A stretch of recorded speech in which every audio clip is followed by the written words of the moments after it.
I wasn't going to talk about it. I really wasn't going to talk about it. And actually, I'm very late of this so-called breaking blockbuster news of the Detroit Lions. Wasn't really going to talk about it. What's the Lions theme? What's the Lions theme song? You know, they score a touchdown. Dun dun dun dun dun dun dun dun dun dun dun. Okay, all right. As that song is historic, correct? I believe that's uh, a cover or remake of that traditional theme. With that said, this you know what I'm officially going to say this, and I have never said this before. The Lions, you know, when they talk about bringing in a new culture, the culture of the Lions is the Forge culture. That's the Lions culture. Okay, they have something good building, and they're in the process of rebuilding. What you can do is actually build off of it, right? You can actually legitimately build off what was established. But what they're trying to do is trying to tear down what what Bob Quinn built up. They're trying to tear that down, but at the same time, they're trying to replace what they're tearing down, which is taking more time. This is the Lions' history. This is they. I mean, in 57 years, uh, it's their history. So this is how you do it. Okay, you start tearing down what the previous regime is has done that's actually legit. All right. I'm gonna be the only one that's gonna say this. What Bob Quinn assembled was far better than what Mayhew assembled. Now people are gonna immediately they will go to Ndamukong Suh, and you can go to Matthew Stafford, right? Ndamukong Suh, you get a clear argument. You pretty much won that one. That's by far in the last 15 years, other than Calvin Johnson, I would say arguably their best player, right? All right, and then you got a close third in Panay Sewell. All right, all right. So if you're going to tear down, if this is a rebuild, so you they just their rebuild is always making someone else better and always making themselves worse. So it's like they're doing a rebuild and they're going forward, right? Okay, now they have this massive amount of money. The only thing about it is no legitimate player, no real legitimate player that plays for the love of the game really wants to come here on a rebuilding team. Nobody that's a star that's on the market would not. So you're going to have to get players that you're going to have to overpay, or you're going to have to get players that you're going to pay that doesn't want to be here. At the same time, you're plugging in, you're replacing your young talent that you're trading out. Am I against TJ Hawkins getting traded? Absolutely. Then I also hear that they're talking about trading Okuda. Yet here's the deal: even if you are trading with Minnesota, and let's say, well, from what I hear is a pick swap and all that, and it's conditional based upon whatever. Even if that's the case, Minnesota's second round pick, if they keep winning, is going to be essentially like a third round pick. TJ Hawkinson is still on his rookie year contract. You let him play out his fifth year.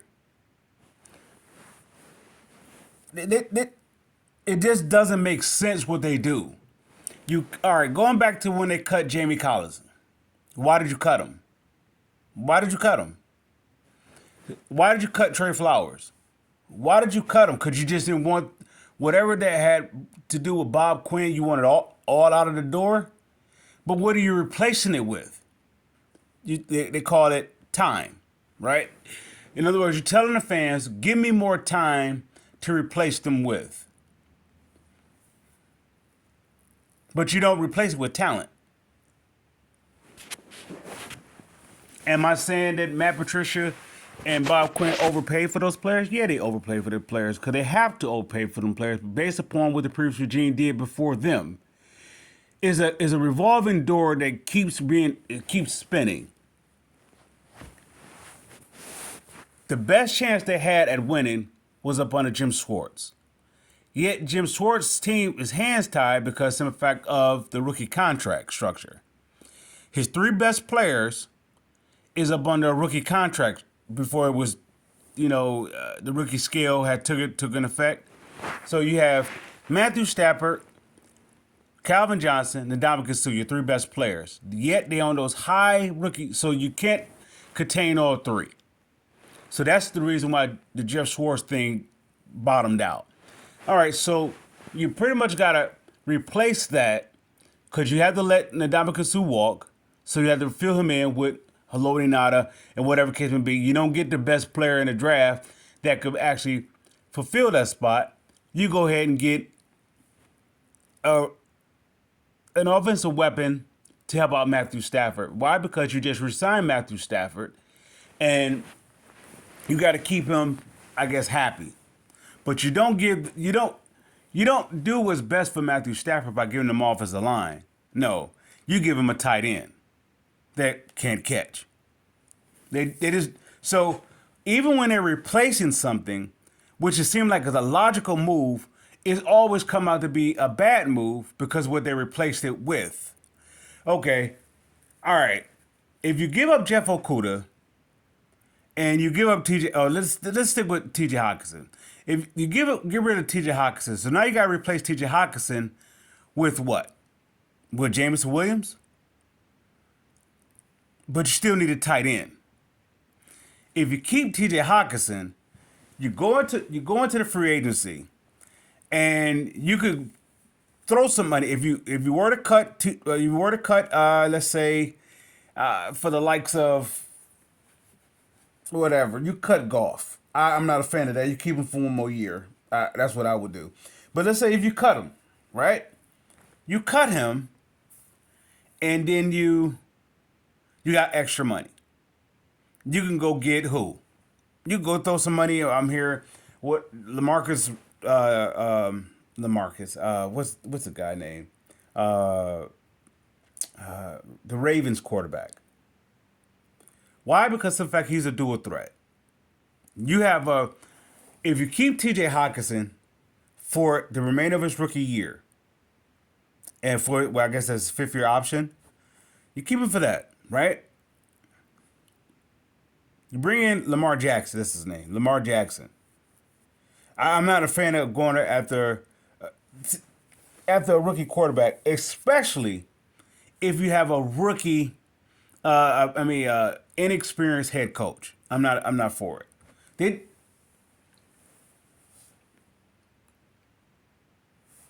This move essentially takes them 3 steps back, which is what the Lions do. This is the Lions culture. This is what they do. They do this because what it does, it was to generate the buzz that they're gonna get more draft picks that they survive off of time.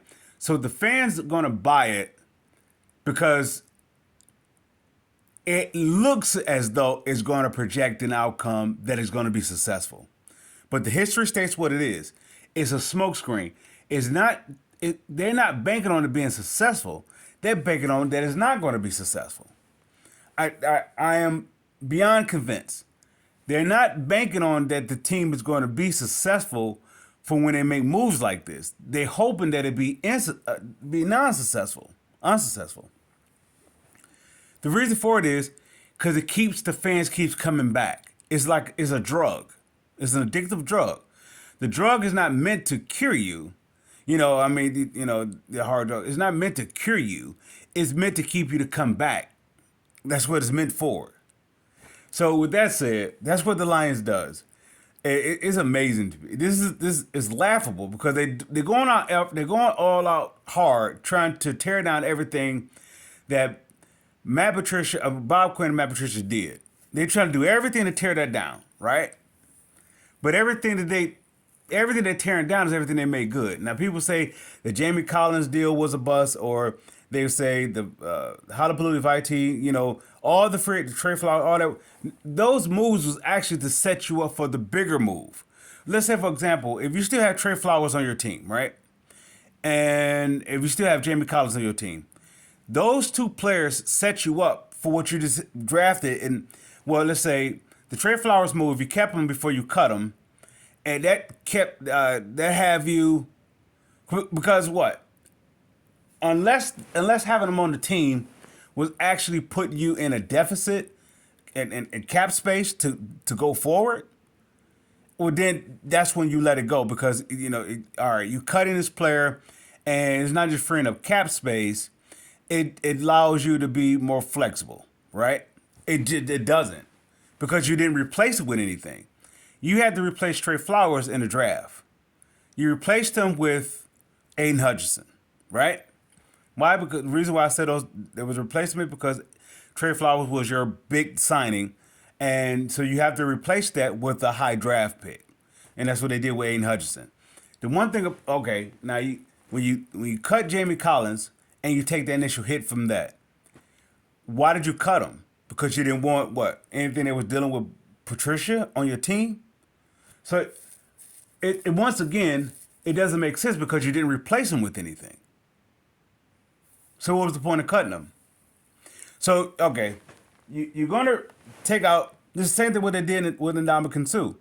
You let Ndamukong Suh walk, but you don't replace him with anything. You replace him with a Band-Aid, Haloti Nada. You don't replace him with his actual gap filling. So this is what the Lions do. Whenever they get rid of a player, for whatever their reasons for it is always is going to be a two-step back because they don't replace it with superior talent or a superior asset. They already it gets worse. So what's the plan with T.J. Hockenson? You trade him in a pick swap, which actually he's a benefit to your team. Even if you don't want to extend him, he's a benefit to your team. Do I extend the TJ Hockenson for $12 million? Yeah, I extend him for $12 million. Yeah, I do. Some people say he's not worth it. This is where you make the contract flexible for you. Unless you're saying I'm not going to resign, then I get that. That's that sort of deal. But you still got him on the fifth year option. You don't have to let him go. It's very specifically, when Lions make deals, they get okay. Whenever they're trying to go into this the market of I don't know, willing and dealing, they always come out losers. Whatever general manager that's dealing with the Lions, the mission is we got to come out upper hand because they always do. So T.J. Hawkinson's not a bad pick. It just in fact he wasn't part of the offense, and I don't understand how come he's not when you have a running game. This team is just This is the reason why. All right, I'm not a fan of. I'm not behind. No, I won't do that. I won't jump the ship. I'm gonna say where I'm at. I was going to talk about something another team, another sports team. But with the Lions that it's just their revolving history. For 57, this is what they have done since the Force taken over. I came along. I was watching Billy Sims and all that, but let's say I'm going to start with my watching was Barry Sanders era. You trade a first round pick to go get what was his name? Pat Swilling. Of course, the pick turned out to be Willie Roth. What is that? I believe he's in the Hall of Fame. A Yellow Jacket. no, not yellow jacket, golden jacket, and you ended up what overpaying a player that didn't want to be here. So when okay, even though you traded for him, I could even do with the Scott Mitchell thing. If you're going to get a player, you're going to go get those B-list players because there's no A-plus player that's available on the market is want to come to a rebuilding team. So what's the point of having all of that flex? So that's to sell it to the that is to sell it to the fans. We have $100 million in spending money. Realistically, you don't have $100 million in spending money. Why I say that? Because what NFL star at their height of their whatever wants to come to this. This is why you have to get the Trey Flowers. This is why you have to, and even with the Trey Flowers, even though they knew they had to overpay them, there was a stopgap. The reason why you had to get those type of players because no real star wants to be here. Based upon the previous regime has done it before the regime that has the money. So right now Brad Holmes has the money. What player wants to come here? That you're not essentially going to have to overpay, or that you're going to get a player that's going to do what Scott Mitchell did. You're going to have to overpay for a backup player. You're going to have to do it. I don't believe that the guys that they pick. Okay, all right. Let me say it this way. Some people may say it. Some people gonna definitely disagree with this, and it's gonna may sound like a bit of a contradicting myself. I don't believe that the Trey Flowers, Jamie Collins. Well, at least I can say Jamie Collins. I don't believe Jamie Collins was the first deal, that they wanted to get. I believe that the Chris Jones and those players that was on the market, I believe that the high whatever, they really wanted to come here. I mean, they really wanted to go after them, but they couldn't get them. They couldn't get them. You know what? I'm about to say something else. You know why Brad Holmes made that deal for those picks? So he could do what Troy Weaver did.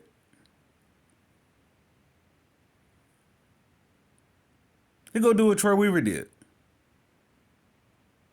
Troy Weaver made a deal this past draft that traded, let's say, what's his name?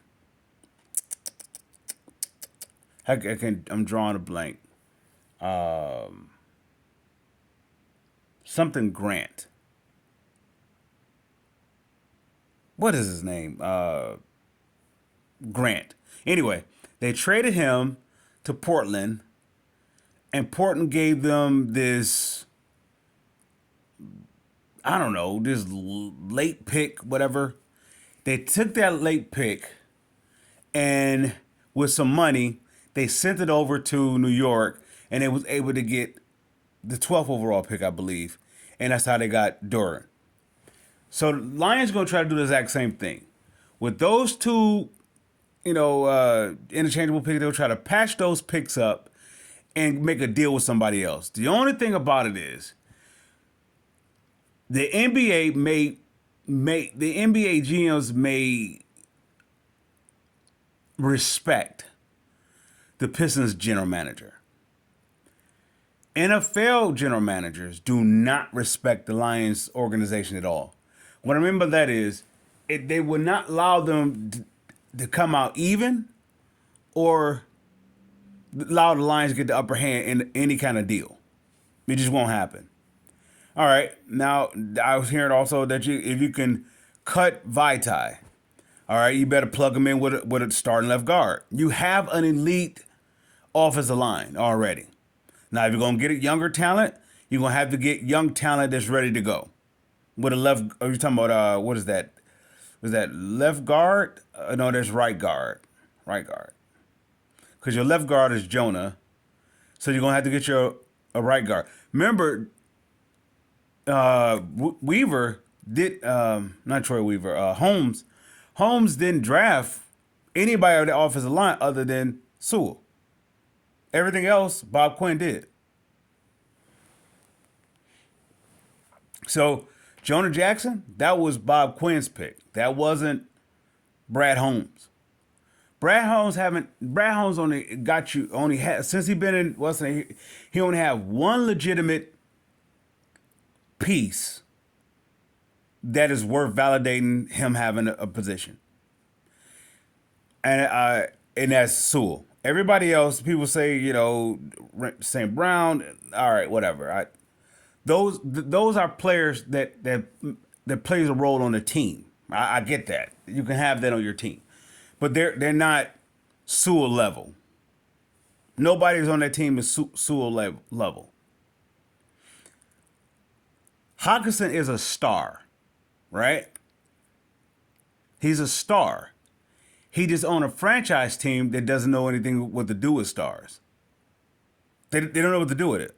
They didn't know what to do with Hawkinson no more than they didn't know what to do with Hawkinson. Essentially, is the same thing as Matthew Stafford. The only reason why the fans would disagree because they would say Matthew Stafford have all the stats and they have a few games where they have to come back this and this, whatever. Hawkinson was never if you draft him that high, he's even though I still vouch for this. That was Bob Quinn's consolation prize. He really wanted Jared Allen, the DN outside linebacker. I believe he wanted him more so than anything.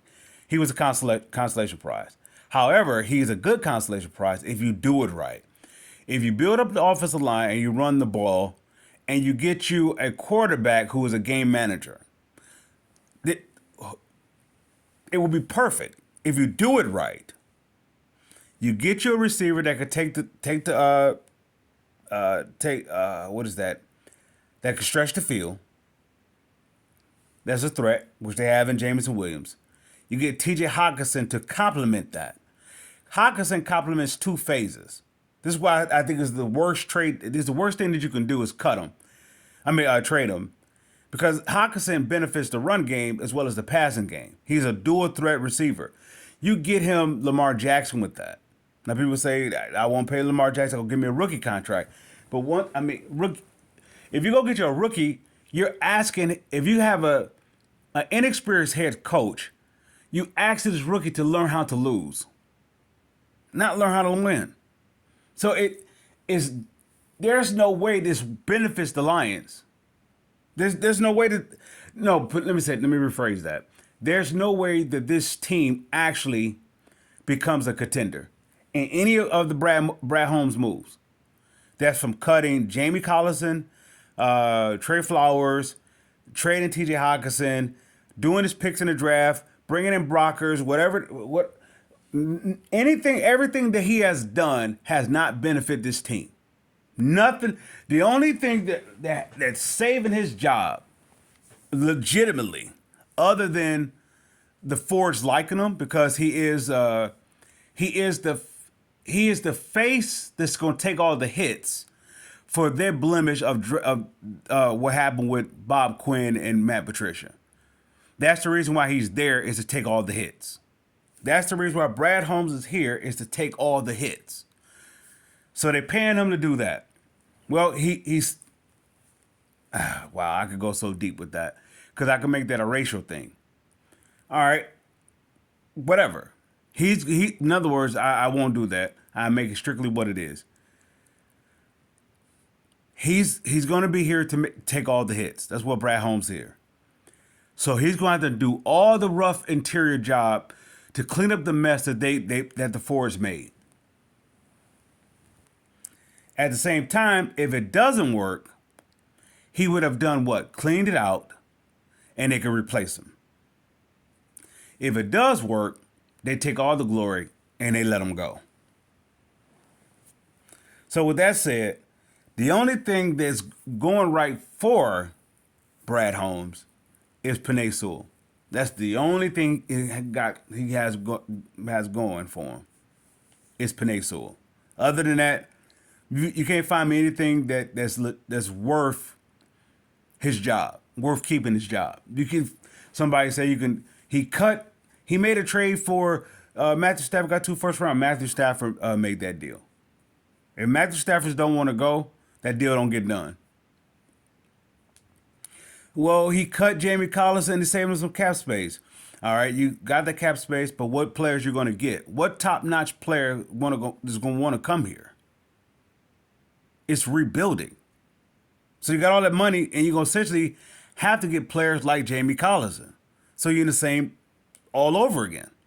And they say, well, you could trade for a player. Once again, what player are you going to trade that's going to really legitimately want to come here that's a star? I mean, you're really going to have to, there's no way. It just can't work. All right, that's it. I'm done. Lions fans, I salute.